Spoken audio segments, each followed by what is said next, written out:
The German population on the home front have begun to notice the full impact of the war by now. In order to break their resolve, the British use a strategy they call moral bombing, attacking residential areas and city centers. The ensuing chaos, however, facilitates the Nazi authorities' deportation plans for Jews. The area bombings are of course not the only reason for the persecution of Jews or for the establishment of extermination camps. But with the bombings, the notion of the deportation of Jews gained popularity among the local authorities. So the pressure from below grew. Get them off our backs and make sure they never return. When you look at the bulk of those transports, they came from Hamburg, from the Rhine-Ruhr area, as well as from Bremen, Bremerhaven, Emden and so forth. The Jews were taken away from the bombed areas, and that meant more housing became available, and also, more importantly, household equipment and clothing, to the effect that German families that had suffered from the bombings received a kind of unbureaucratic emergency relief. The person responsible for organizing the genocide is the head of the Reich Main Security Office and Deputy Reichsprotektor or Governor in Prague, Reinhard Heydrich. On the 27th of May 1942, Czech soldiers returning from exile make an attempt on Heydrich's life, who dies in hospital a few days later. The retaliation of the SS is horrific. On the 10th of June, Lidice, a village near Prague, is burned and leveled on suspicion that the assassins have been hiding here. All 172 men from the village are executed. Women and children deported to concentration camps. The propaganda plays down the negative aspects of the war. Here, wounded soldiers are entertained in Munich. Only the supreme commanders know the extent of decimation the German war machinery has suffered. Over 1 million soldiers from the Russian campaign are dead, missing or captured. Most people were extremely realistic. 1942 saw a rapid decrease in the numbers of life insurances and mortgages taken out. The regime promoted the so-called Iron Savings Plan, which gave savers exemption from both taxation and social security contributions, as well as a yield of between 15 and 20%. The catch, however, was that the maturity was linked to the day of the final victory in the war, so no one was prepared to do it. The only people who took out this savings plan were those working in the public sector or in National Socialist organizations, and only because there was collective pressure on them to do so.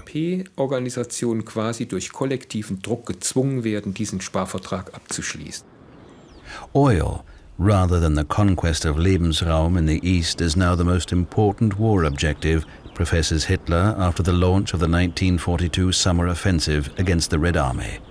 If I don't secure the oil from the fields of Maikop and Grozny, I will have to liquidate this war. He sweeps aside any criticism from his generals, claiming that only his steadfastness had prevented a Napoleonic disaster. This war was not simply about victory or defeat, but over triumph or downfall. The Wehrmacht amasses all its forces for an offensive in southern Russia. The German troops break the Soviet front at some places, and smaller units even manage to take the oil fields of Maikop. But it is not enough for the desperately needed supplies. The Germans no longer show any kind of respect for the civilian population. If they encounter any resistance, they burn down entire villages and execute civilians under the pretense that they are partisans. The occupied areas are ruthlessly pillaged. Despite the fact that seized produce and foodstuffs are being sent back to Germany by the wagon load, the supply on the home front is on the verge of collapse. Hitler was consistently opposed to any burdens being imposed on Germans. During a famous meeting with Hermann Göring in August 1942, he said that the exploitation of the occupied territories for the benefit of the German people had to be doubled, meaning that both the food quotas and the amount of commodities taken from there had to be increased drastically in order to maintain stability at home and not lead to another 1918 in Germany. An unknown military physician documents the gruesome reality of the war in an army hospital near Bielefeld. Even amputee Wehrmacht soldiers are to be made fit for action here, either in the war or on the home front.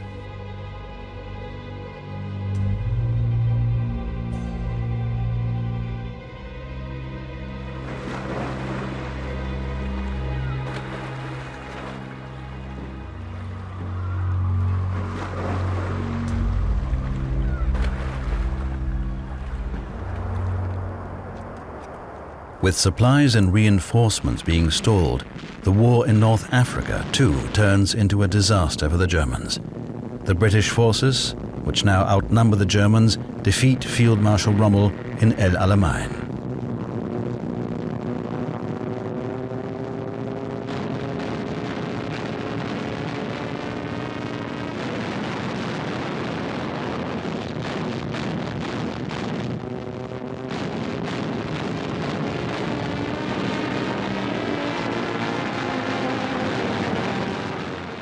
Rommel's orders to his army to retreat infuriate Hitler.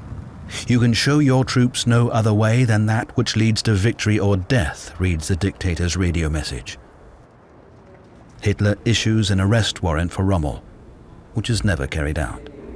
Despite his defeat, the propaganda celebrates the field marshal as a hero, yet Rommel distances himself more and more from the Führer.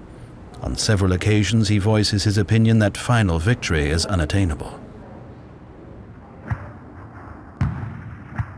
On the 23rd of November 1942, the German 6th Army under General Paulus becomes encircled in Stalingrad.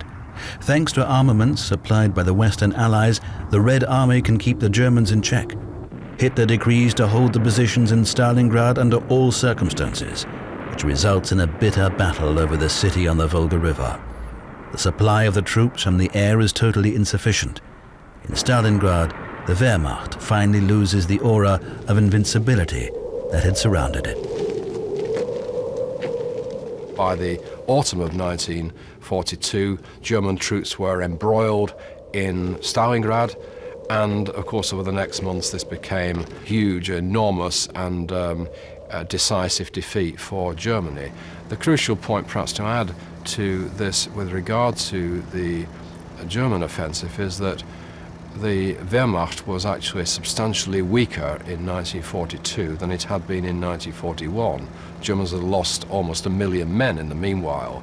Realistically, the victory, the final victory as envisaged in 1940 and 41 was no longer possible. But from Hitler's perspective, it still looked as if victory could be attained at that point.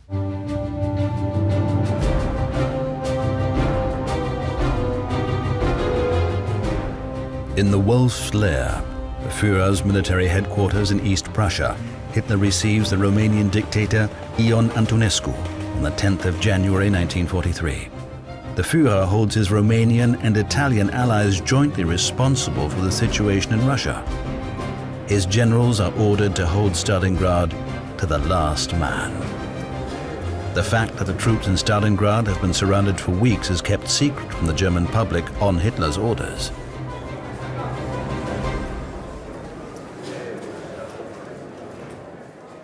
A reception on Hermann Göring's 50th birthday on the 19th of January. The Reichsmarschall has promised against his better judgment to supply the enclosed troops in Stalingrad from the air. And although Göring is no longer taken particularly seriously after the failure of his air force, he still manages to impress Hitler with empty promises time and again. The 6th Army surrenders on the 31st of January. "Shaken and broken, our people behold the loss of the men of Stalingrad," reads a leaflet distributed in February by the resistance group White Rose. Do we want to sacrifice the rest of German youth to the base ambitions of a party clique? No, never. The courageous students around Sophie and Hans Scholl are arrested and executed before the month is over. Friedrich Paulus, the the commander of the Sixth Army, during an interrogation by the Russians. One day before the capitulation, Hitler had promoted Paulus to field marshal, an invitation to commit suicide in the face of defeat. Stalingrad was an immense defeat, and the entire Sixth Army was lost. Hitler himself, it could not be concealed, had actually stood behind this German defeat in Stalingrad. And so for the first time now, the German population blamed Hitler personally. They were very careful how they expressed it, but it was clear the blame was being attached to Hitler personally now for the defeat in Stalingrad. And so the Hitler myth was now punctured decisively. It was a key moment in the decline of the myth that had surrounded Hitler, this myth of infallibility that he had been, when everybody else was making mistakes, the military or the rest of the leadership, Hitler was still untouchable. No longer after Stalingrad was that the case. Even though Berchtesgaden is not yet within the operating range of Allied bombers, air raid precautions are taken at Obersalzberg. Hitler personally watches an exercise in the spring of 1943. He now spends more and more time in his mountainside retreat. He was used to winning all the battles he fought, because until then everything had gone so well for him. He was sure that he was the savior of the German nation, and believed that the German people would attain victory with him as their leader. And because of all the successful campaigns he had led, he felt vindicated in his role as a savior. The great shock came when the victories on the battlefield ended, and it was then that he started to fall apart. Hitler confides in Joseph Goebbels that the fall of the Third Reich could be brought about only through the weakness of the populace. If the German people was to be obliterated by a stronger nation, then one could feel no pity for it. On the 8th of February at Berlin's Sportpalast, the propaganda minister delivers his famous Total War speech. Engländer behaupten, das deutsche Volk wehrt sich gegen die totalen Kriegsmaßnahmen der Regierung. Es will nicht den totalen Krieg, sagen die Engländer, sondern die Kapitulation. Wollt ihr den totalen Krieg?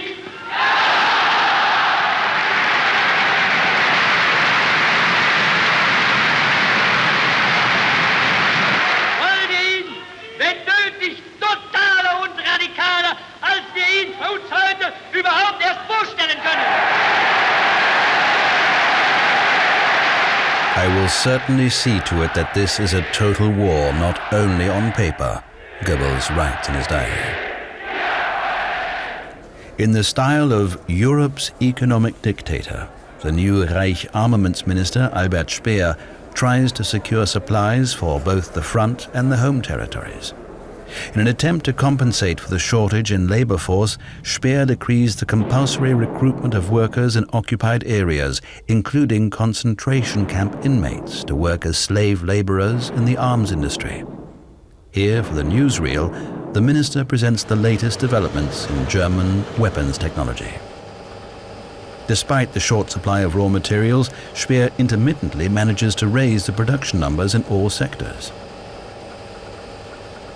During this stage of the war, there is an increased demand for anti-aircraft guns, as the flying fortresses of the US Air Force have now started to engage in air raids over Germany.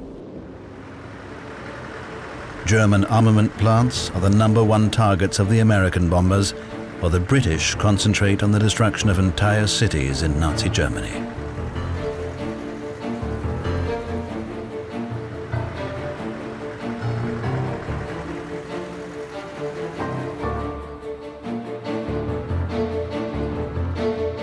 For some time, German anti-aircraft artillery and night fighters succeed in shooting down many bombers.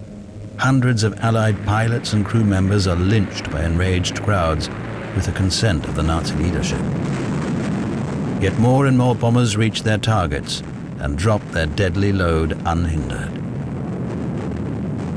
The scenes are always the same, whether in Berlin, Cologne or Leipzig. Firemen try to put out the fires, helpers recover the dead. People try to save what can be saved.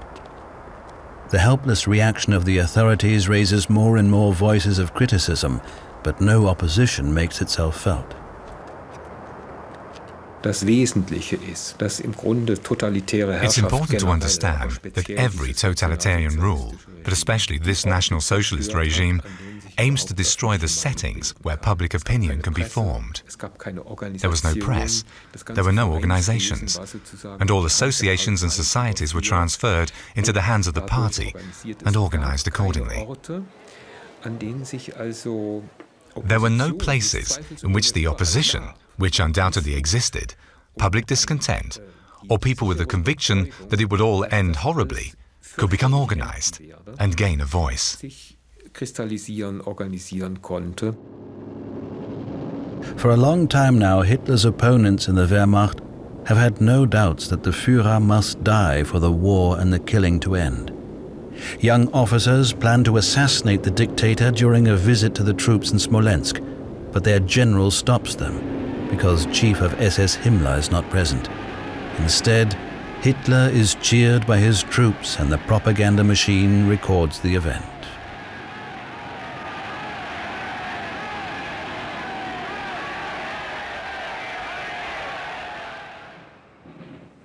The dictator's visits to the Reich capital are sporadic, so his public appearance at the Memorial Day celebrations is a rare opportunity for the opposition in the army to undertake another assassination attempt.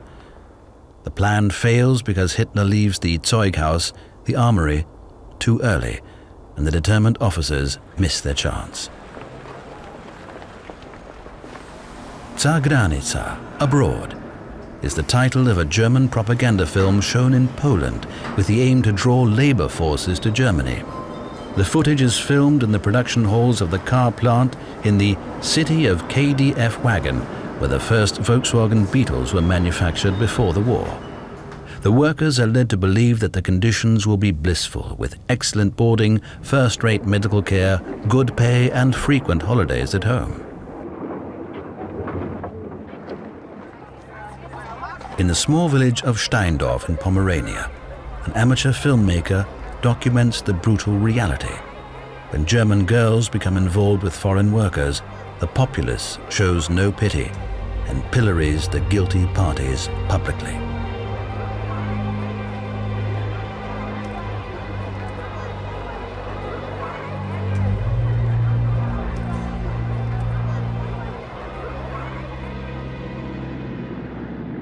During the last week of July 1943, hundreds of RAF bombers fly several night raids over Hamburg.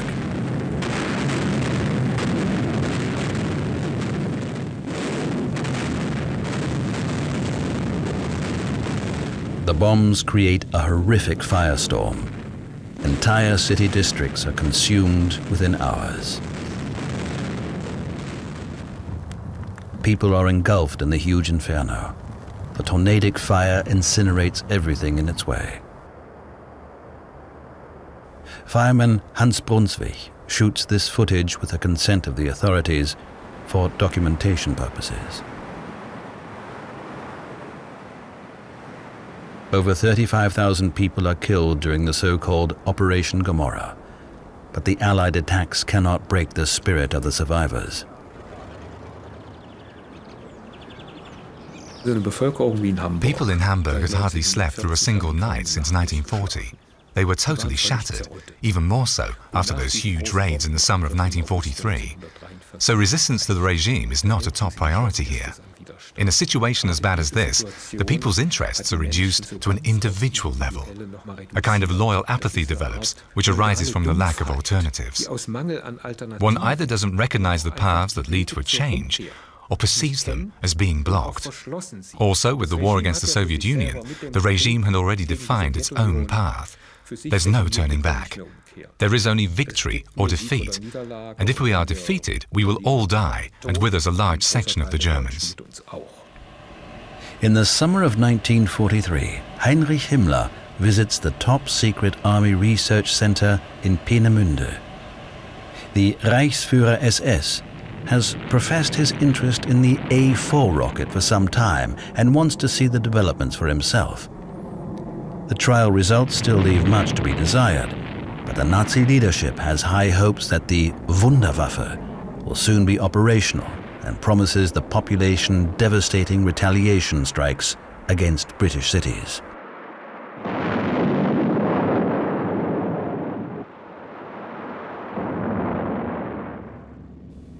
The Führer wants to halt the Soviet advances on the Eastern Front with a colossal demonstration of power near Kursk.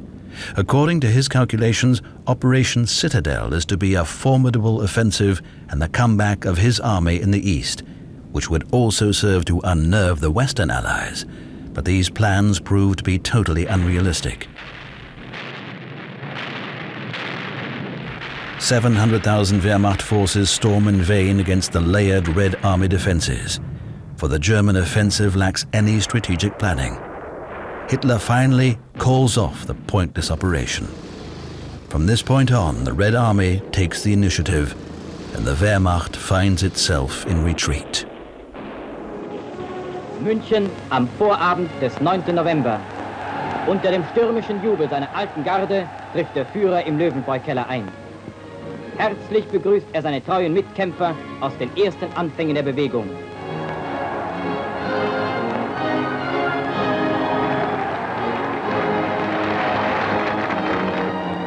In seiner Rede rechnet Adolf Hitler mit den Feinden Deutschlands ab. In ihrer Verblendung hatten sie für den November 1943 einen Zusammenbruch des Reiches wie im Jahre 1918 prophezeit. Aber sie haben sich geirrt. Der Führer sagte weiter: Deutsches Volk, sei völlig beruhigt. Was auch kommen mag, wir werden es meistern. Am Ende steht der Sieg. The worst of all is that he never came face to face with the hardship of the German people. He travelled across Germany in his special trains, and when he passed through cities, he would draw the curtains. He didn't want to see Germany's cities in ruins. It was like a self-protection mechanism, which sometimes must have helped him to make himself believe that the final victory was near. But these promises and speeches were more for the benefit of his audiences. He couldn't really have believed it himself.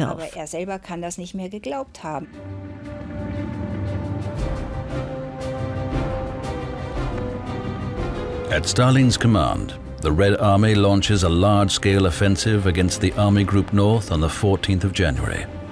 Within a few weeks, the Soviet troops managed to liberate Leningrad after 900 days under German siege. Despite the increasingly hopeless situation, Hitler rejects a strategic retreat of the Wehrmacht, sticking to his hold or die maxim. The result is that both sides suffer severe losses, and large numbers of German soldiers are captured by the Soviets.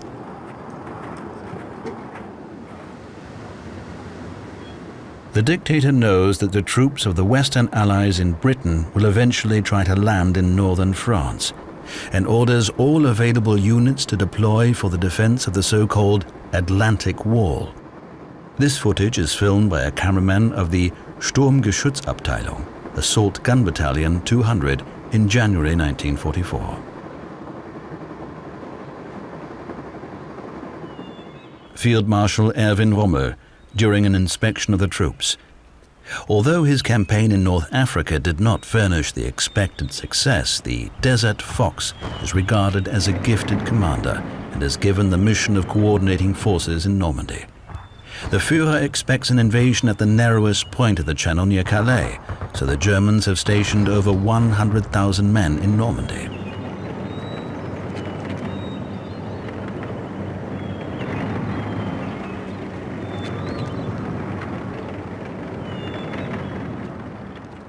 The recent defeats don't fail to make an impression on the allies of the Nazis. On the 18th of March 1944, Hitler accuses Hungary's regent, Admiral Horthy, of conducting secret negotiations with the Allies, as well as of allowing nearly 1 million Jews to live in freedom in his country. Horthy is asked to immediately invite the Wehrmacht into unoccupied Hungary. The regent accedes to the pressure, and returns to Budapest accompanied by high-ranking SS officials. The Wehrmacht occupies Budapest. German propaganda proclaims the occupation to serve only the security of the country. 1 month later, the deportations of Hungarian Jews to the extermination camps begin. In a period of just 2 months, 400,000 people are murdered in Auschwitz.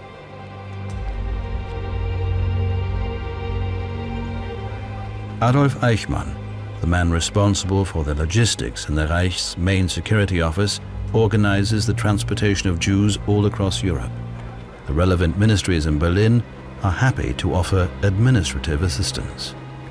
The only known film footage of one such transport is filmed in the Westerbork concentration camp in Holland in 1944.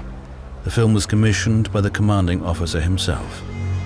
On arrival in Auschwitz, approximately 2/3 of the prisoners are murdered immediately, and the rest are sent to work as slave laborers in Poland or in the Third Reich. The selection of people fit to work was intensified again. It goes without saying that those fit to work were also to die after they had done their work. But due to the fact that they were selected to become laborers, they were at least given a chance to survive for some time.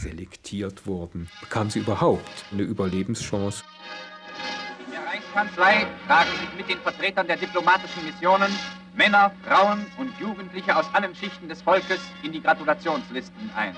For the first time, the celebrations for the Führer's birthday, his 55th, take place without him. Wenn wir uns ein ganzes Jahr durch unseren Fleiß und durch unsere Tapferkeit zum Werke des Führers bekennen, dann wollen wir uns an seinem Geburtstag einmal auch in Worten, die aus der Tiefe unserer Herzen kommen, zu seiner Person bekennen dürfen.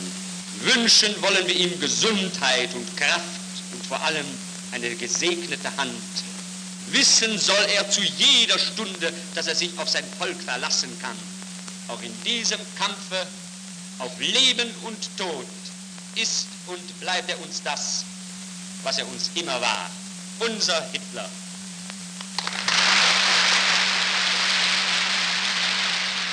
On the occasion of the celebrations, Goebbels has Berlin decorated with flags and slogans, brimming with pathos. Our walls are broken, but not our hearts. The party newspaper Völkischer Beobachter writes, "Never before has the German people looked up to its leader as trustingly as in these hours, as he has become aware of the whole extent of this struggle for our lives."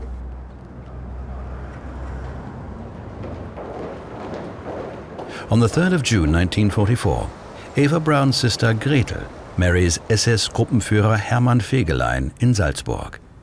Fegelein was the commander of a SS cavalry division in the East and has the lives of tens of thousands of civilians on his conscience. The celebration is held on the Berghof. It is the last party that Hitler's lover will organize in the mountain residence. The group portrait shows the bride and groom with Hitler. The 6th of June 1944 is to become the longest day of World War II. The landings in Normandy commence at dawn. Suffering heavy casualties, the Allied forces storm the French coast along an 80-kilometer stretch. At the Omaha Beach section, the Americans encounter fierce resistance. Machine guns mow down the charging soldiers in their hundreds. An invasion was expected, and expected imminently, but the German High Command of the Wehrmacht was unsure precisely where this invasion would take place. Hitler himself had actually thought that it would take place in Normandy, or so he later said. But only in one of the 4 beaches in which the Allies landed in Normandy were German troops at the ready, and that was Omaha Beach, where there was a very tough fighting by the Americans with huge numbers of casualties on the first day of the fighting. But even there, at the end of this longest day of the Second World War, the landing had been secured, and Hitler himself, even after the landing had been secured, was still optimistic that the invasion could be repulsed. Until then, he'd been absolutely adamant that the invasion, he was waiting for the invasion, because when the invasion took place, it would be repelled. 10,000 Allied soldiers are killed or wounded on D-Day. "Now we finally have them where we can beat them," comments Hitler when he hears the news of the landing. By the evening of the first day, the Allied forces have managed to establish several bridgeheads in France. From this point on, the assault on Fortress Europe will be unstoppable. At the Wehrmacht High Command in Mauerwald, East Prussia, officers while away their time by making a film that documents the daily routine of the General Staff. Meanwhile, the Führer's military headquarters in the nearby Wolf's Lair is moved into a bomb-proof fortification during Hitler's absence.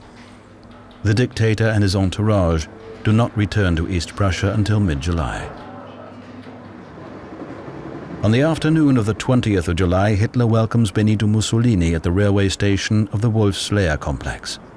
Just a few hours earlier, the Führer had survived an assassination attempt by means of a briefcase bomb during the daily strategy meeting. The propaganda minister describes the scenery in the demolished barracks on the radio. Im ganzen Raum gab es nur eine einzige Stelle innerhalb der enormen Detonationswelle, die davon verhältnismäßig unberührt blieb. Und das war die, an der der Führer am Kartentisch saß. Teilnehmer der Besprechung sind durch die Kraft der Explosion viele Meter weit aus dem Fenster herausgeschleudert worden. Ich kann nur sagen, dass, wenn die Errettung des Führers aus höchster Lebensgefahr kein Wunder war, es überhaupt keine Wunder mehr gibt. What he never envisaged was a strike from within his own armed forces leadership. So for Hitler, this was something which was just an extraordinary blow, and he responded as he only would with enormous ruthlessness and brutality. This was a stab in the back from within the armed forces leadership. It left within him now a very pronounced sense of betrayal, of treason from within, an obsession with this treason from within. And it provided him with the alibi, of course, for why everything had gone wrong. So now he was able to blame everything, the collapse of the Eastern Front, the success of the invasion of the West, whatever, on the people around him who'd been perpetrating treason. And this sense of intense distrust and obsession with treason from within remained with him to the very end. 2 Wochen nach der Tat verhandelt der Volksgerichtshof gegen 8 der aus dem Heere ausgestoßenen Verräter, die an dem Verbrechen des 20. Juli führend beteiligt waren. After the failure of the coup d'etat, the plot leaders around Graf von Stauffenberg are court-martialed and executed by a firing squad on the same night. Hitler has the surviving conspirators relentlessly rounded up and sentenced to death in show trials before his blood judge, Roland Freisler. One of them is Ulrich Graf Schwerin von Schwanenfeld. Morde? Sie sind ja ein schäbiger Lump! Brechen Sie unter der Gemeinheit! Ja oder nein? Zerbrechen Sie darunter? Herr Präsident, ja oder nein auf eine klare Antwort? Nein. Nein, Sie können auch nicht mehr zerbrechen. Denn Sie sind ja nur noch ein Häufchen Elend, das wo sich keine Achtung mehr hat. The heroes of the 20th of July, as we call them today, were the traitors in those trials, which were all filmed for the newsreel. But Freisler's behavior was so out of line during the trial that Goebbels realized it wouldn't be good for the propaganda. In order for the trials to be effective for propaganda purposes, he would have preferred a different, fairer atmosphere during the proceedings. Im Namen des deutschen Volkes, Ehrgeiz-zerfressene, ehrlose, feige Verräter, statt mannhaft wie das ganze deutsche Volk, dem Führer folgend, unseren Sieg zu erkämpfen, verrieten sie das Opfer unserer Krieger, Volk, Führer und Reich. Sie werden mit dem Tode bestraft. The People's Court condemns over 100 defendants to death by hanging and another 30 to prison sentences. Along with many political prisoners, the Brandenburg-Görden Penitentiary also houses normal citizens who have publicly raised doubts on the final victory. The Nazi judicial system proceeds mercilessly against any form of opposition. Of all the death sentences imposed on Germans by the People's Court, 95% were handed out in the years 1943 to 44. As a result, political debate in public was practically silenced. In this respect, the Nazi propaganda was successful, inasmuch as it managed to restrain people from speaking out. A mass funeral for the dead after a bombing raid in Nordenham, a town at the mouth of the Weser River. The phrase, "died for the Führer, the people and the fatherland," appears less and less often in obituaries. If one receives such blows, only an idiot can believe that the war will be won, reasons a citizen in Berlin, according to a confidential report. Despite the fact that the bomb damage in plants contributing to the war effort is often patched up within hours and the factories can manufacture again soon, Armaments Minister Albert Speer has long lost the race against the Allies. In 1944 alone, the Americans built as many aircraft as Germany had produced over the course of the entire war. The wonder weapons promised by the propaganda, such as the Messerschmitt Me-262 jet fighter here, may be deployed in operational service in isolated cases, but cannot win back the air supremacy from the Allied air forces. And also Hitler's rockets from Peenemünde fail to halt the advance of the Allies.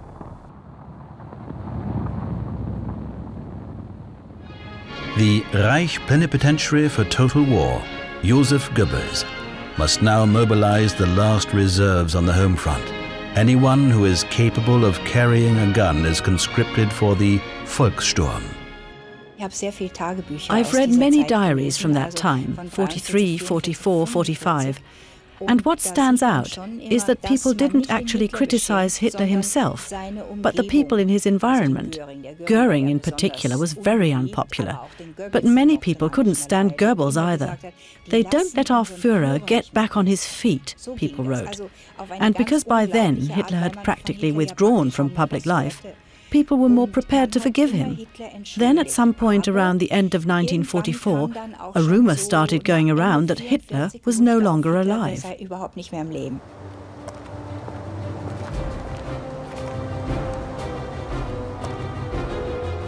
Armaments Minister Albert Speer visits the deployment zone of the Ardennes offensive.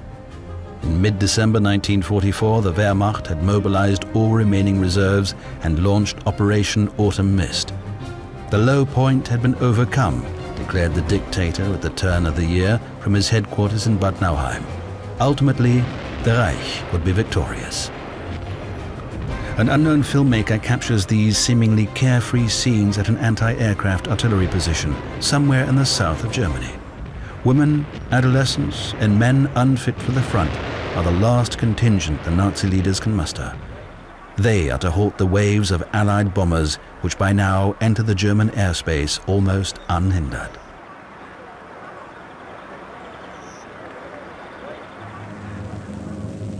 British and US forces intensify the air raids over Germany once again. The list of targets grow longer, and even smaller towns with no apparent strategic significance are leveled. Within the space of a few weeks, massive destruction is wreaked on German cities. On the 3rd of February 1945, 1,000 American bombers fly a large raid on Berlin. Some 3,000 people are killed during Operation Thunderclap, and over 120,000 become homeless. And although cities like Dresden, Potsdam, Würzburg or Pforzheim are almost completely destroyed, the people continue to stick it out, for many cannot imagine a future without Hitler. On the one hand, we have the fear of defeat, especially after everything people had learned about the crimes committed by Germans, and about how the conquered and the discriminated peoples have been treated, in particular the Jews. They were effectively frightened. Then we have the propaganda saying that subhumans are invading the German Reich, meaning the Russians from the east, combined with some real reports about the conduct of Red Army units in the cities they had taken.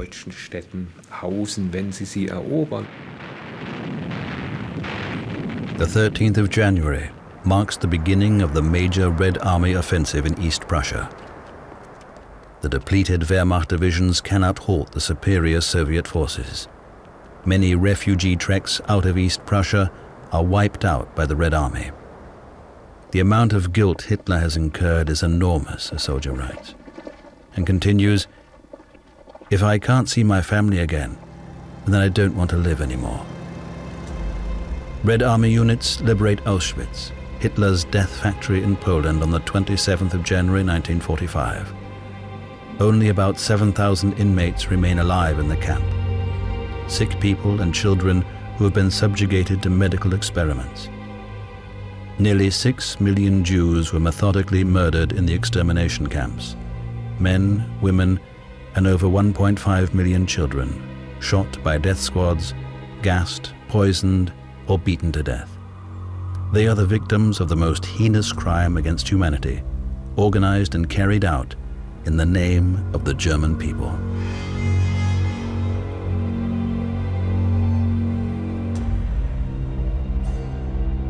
On the Western Front, too, the war comes into Germany.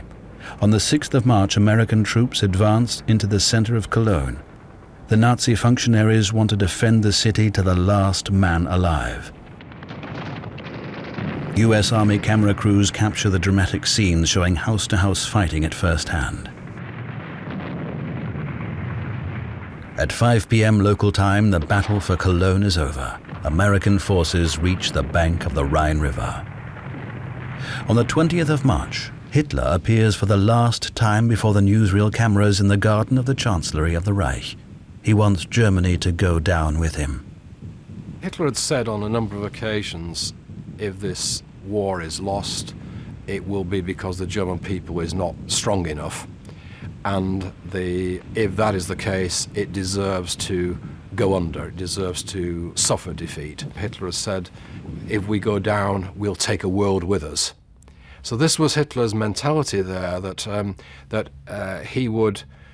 if there were to be no successful outcome to this war for Germany, then it would be with total destruction within Germany as well as without. He would take his enemies down with him into the abyss, and the German people would have no need for any provisions, and therefore everything within Germany could be destroyed. Having crossed the Rhine, British and US troops continue to advance eastward. Hitler is surprised that the Western Front has collapsed so soon. He senses treason. Many Wehrmacht units surrender much too quickly. The spell that had held the soldiers bound to him for years is now completely broken, especially here, far away from his remaining sphere of power. The atrocities can no longer be concealed. In early April 1945, US soldiers liberate the Ohrdruf concentration camp in Thuringia. Some 10,000 slave laborers had been locked up here. Only a few survived the Nazi barbarity. The Americans are shocked. Ohrdruf is one of the first camps they have set eyes on. On orders from the victors, the reluctant residents of the nearby village are confronted with the gruesome truth.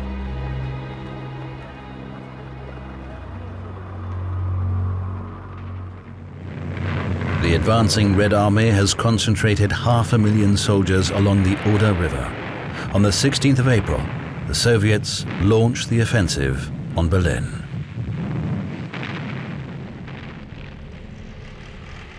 House-to-house fighting rages in the streets of the capital.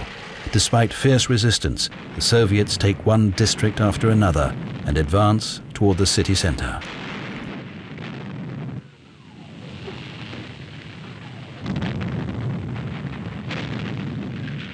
Hitler has withdrawn to his underground bunker below the Reich Chancellery. He orders troop units that no longer exist or are too far away to intervene to push forward. Even in this desperate situation, capitulation is out of the question for the Führer, and thus tens of thousands of soldiers from both sides, as well as countless civilians, must die in the streets of Berlin.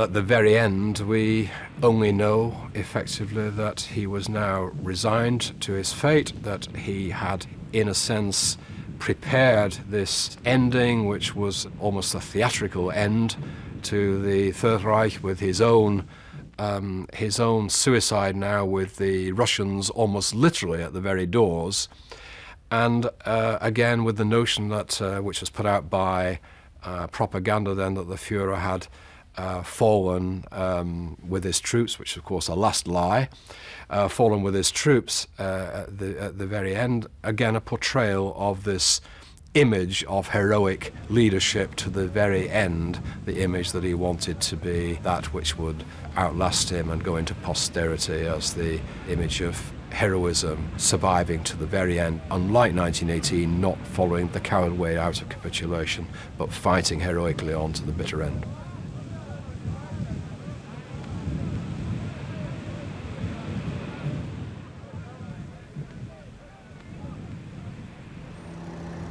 The dictator marries Eva Braun in the Führer bunker. On the 30th of April 1945 at 3:30 in the afternoon, the newlyweds retreat to Hitler's private chambers and commit suicide. Joseph Goebbels assumes the task of organizing the end of the Nazi rule.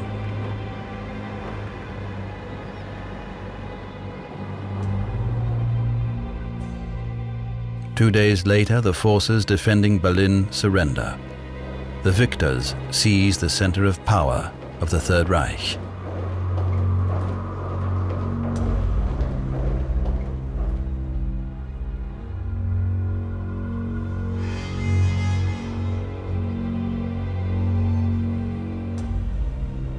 On the 3rd of May, the corpses of Joseph Goebbels and his family are lined up in the garden of Plötzensee prison, while Soviet cameras roll. The Goebbels family, that would not even spare their own children, are made a symbol of a deadly fanaticism which in the end claimed the lives of 60 million people.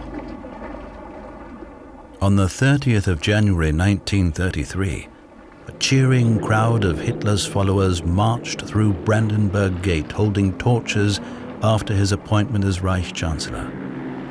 12 years, 3 months and 9 days later, everything is over. Germany lies in ruins, occupied and soon to be divided. High-ranking Nazis commit suicide or surrender to the victors.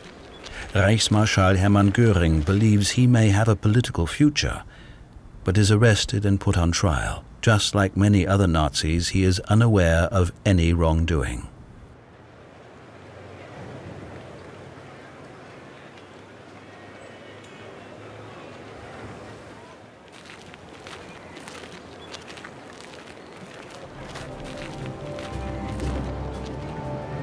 The final act takes place on the 8th of May in the Berlin bureau of Karlshorst.